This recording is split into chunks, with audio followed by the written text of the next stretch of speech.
अस्सलाम वालेकुम guys and welcome to my YouTube channel MA3 regionals. जैसा कि आपको पता है कि हमने Blender beginner to advance level course की एक सीरीज शुरू की हुई है, जिसके अंदर हम फिज़िक्स को स्टडी कर रहे हैं और फिज़िक्स के अंदर हम रिजिड बॉडी को देख रहे थे। पिछली वीडियो के अंदर हमने ब्लेंडर की टाइप और इसकी सेटिंग को देखा था। आज की वीडियो के अंदर हम इसकी नेक्स्ट पैनल जो है कोलिजन से रिलेटेड उसे देखेंगे। तो उसके लिए मैं ब्लेंडर को ओपन कर लेता हूँ। यहाँ पर आने के बाद मैं जनरल पर क्लिक करूँगा तो ये मेरे पास ब्लेंडर का इंटरफेस आ जाएगा। यहाँ पर मैं एक प्लेन ले लेता हूँ, तो यहाँ पर एक क्यूब ले लेता हूँ, इसे जी से थोड़ा सा ऊपर ले जाता हूँ, RX से इसे कर लूँगा रोटेट। उसी तरह पहले की सीन की तरह अब भी हमने एक सीन डिज़ाइन कर लिया। यहाँ पर आएंगे, फिजिक्स में आने के बाद रिजिड बॉडी को अप्लाई करेंगे। यहाँ पर आने के बाद इस पर भी रिजिड बॉडी को अप्लाई करने के बाद इसे पैसिव कर देंगे। अब हमने इसके अंदर इसकी टाइप को देखा था, एक्टिव और पैसिव टाइप होती है। उसके बाद हमने इसकी सेटिंग को देखा, जिसमें हमने इसका मास और इसको डायनामिकली देखा। आज की वीडियो के अंदर हम देखेंगे इसकी कोलिजन की प्रॉपर्टी को। कोलिजन कोलिजन मीन होता है टकराव, एक चीज़ का दूसरी चीज़ के साथ टकराव। तो इसमें हमारे पास दो ऑप्शन है, एक है शेप का, नेक्स्ट है सोर्स का। जो शेप का ऑप्शन है ये हमारे लिए बहुत ही इम्पोर्टेंट है। इम्पोर्टेंट क्यों मैं बोल रहा हूँ, क्योंकि कोई भी चीज़ है उसकी शेप बहुत मैटर करती है। अगर वो शेप सिलेंड्रिकल होगी तो वो चीज़ सिलेंडर की तरह हमें मूव होती दिखाई देगी।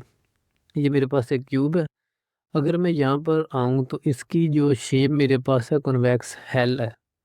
कॉन्वेक्स हेल है, अगर मैं इसे एनिमेशन दूंगा तो ये नॉर्मली उसी तरह होगी जैसे कि ये क्यूब है। ये देखें, वो क्यूब की तरह ही उसमें वो एनिमेशन आ रही है। लेकिन अगर इसी क्यूब को मैं यहाँ से आने के बाद शेप में बॉक्स बॉक्स तो ये बेसिकली है, बॉक्स की एनिमेशन अगर लगाएंगे, बॉक्स की शेप दूंगा तो ये बॉक्स की तरह ही यहाँ पर लुढ़कती हुई आएगी। लेकिन अगर मैं यहाँ से स्फेयर को सिलेक्ट कर दूँ तो फिर क्या होगा। अगर मैं यहाँ से वायर फ्रेम में आऊँ तो ये देखिए इसके अंदर एक स्फेयर आ गया। ये देखें, इसके इंटरनल में वो स्फेयर को कंसिडर कर रहा है। अगर मैं इसे एनिमेट करूँ तो ये देखिएगा ये स्फेयर की तरह मूव होता हुआ नज़र आएगा। ये देखिए, और यहाँ पर रियलिस्टिक वर्ल्ड में ऐसा नहीं होता कि कोई चीज़ एक दूसरी चीज़ के अंदर में से गुजर रही हो। लेकिन ये क्यों ऐसा कर रहा है? क्योंकि ये जो अपनी बाउंड्री है ना, जो एरिया है वो जस्ट इस स्फीयर को कह रहा, वो स्फीयर के एरिया को सिलेक्ट करते हुए खुद को उसके अंदर में से मूव कर रहा है।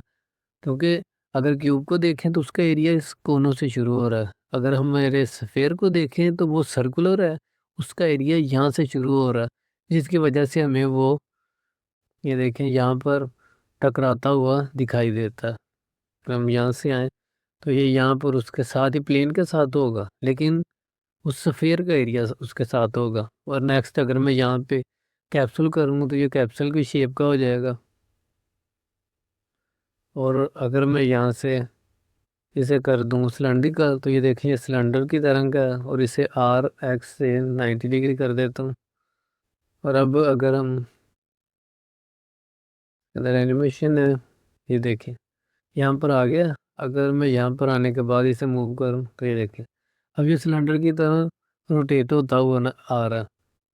और वही एरिया जो सिलेंडर का है, ये देखें यहाँ पर हमारा सिलेंडर है, वो सिलेंडर के जो फेसेस हैं वो ही अटैच हो रहे हैं हमारी प्लेन के साथ। बाकी जो एरिया वो उसे कंसीडर ही नहीं कर रहा, वो जस्ट उस सिलेंडर को अपने एरिया के तौर पर कंसीडर कर रहा है और उसके साथ उसे कोलाइड करता हुआ लेके जा रहा है। ये देखें, अगर मैं देखूँ तो ये देखें वो उस सिलेंडर को रोटेट कर रहा है। वो बाकी जितना भी एरिया उस सिलेंडर के अलावा वो उसे कंसीडर ही नहीं कर रहा, वो उसे निगलेक्ट कर रहा है। वो जान ही रहा कि वो एरिया भी उसके अंदर है। वो जस्ट उस क्यूब को एक सिलेंडर की तरह ही बिहेव करवा रहा है। इसलिए हमारे पास ये शेप बहुत मैटर करती है। यहाँ से मैं इसे कोन कर दूंगा तो ये कोन की तरह, ये देखें, जैसे कोन होती है उसकी तरह मूव करता हुआ नजर आएगा।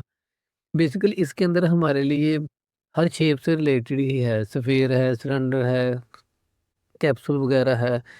जो नॉर्मली हम किसी भी अपनी मैश पर इस्तेमाल करते हैं वो ये दो ही हैं, कन्वेक्स हल और मैश। अगर इसमें मैश कर दूंगा, अब यहाँ पर जाऊँ, ये कन्वेक्स हल है, इसे अगर मैच करूँ तो ये देखिएगा वो क्यूब उससे आउटवर्ड मूव हो रहा है जस्ट उनकी शेप के चेंज होने की वजह से।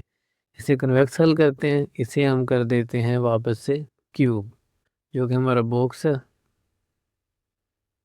ये देखें, जस्ट उसकी शेप चेंज करने की वजह से उसमें कितनी डिफॉर्मेशन आ गई है कि वो अपनी पूरी की पूरी एनिमेशन को इन्वर्ट कर रहा है, बजाय इसके कि वो उसके साथ साथ मूव करे, वो उसको डाइवर्ट करता हुआ जा रहा है।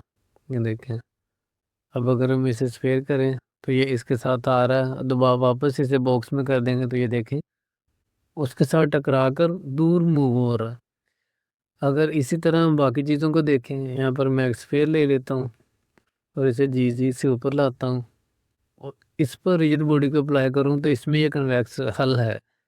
नॉर्मली यही सिलेक्टेड होता है और ये वर्किंग भी करता है, ये रोटेट होता हुआ आ रहा है। लेकिन अगर आप उसे स्पेसिफिक देना चाहते हैं कि वो उससे रिलेटेड हो तो यहाँ पर आप उसे दे सकते हैं। जैसे मैं स्फेयर करूँगा तो ये देखिए इसके इर्द गिर्द एक बाउंड्री सी क्रिएट हो गई है। अब अगर मैं इसे करूँगा तो ये देखें रोटेट होता हुआ यहाँ पर नज़र आ रहा। तो ये थी हमारी शेप। नेक्स्ट इसी में अगर देखें तो हमें वो दूसरे वाली जो शेप थी वो नज़र नहीं आ रही।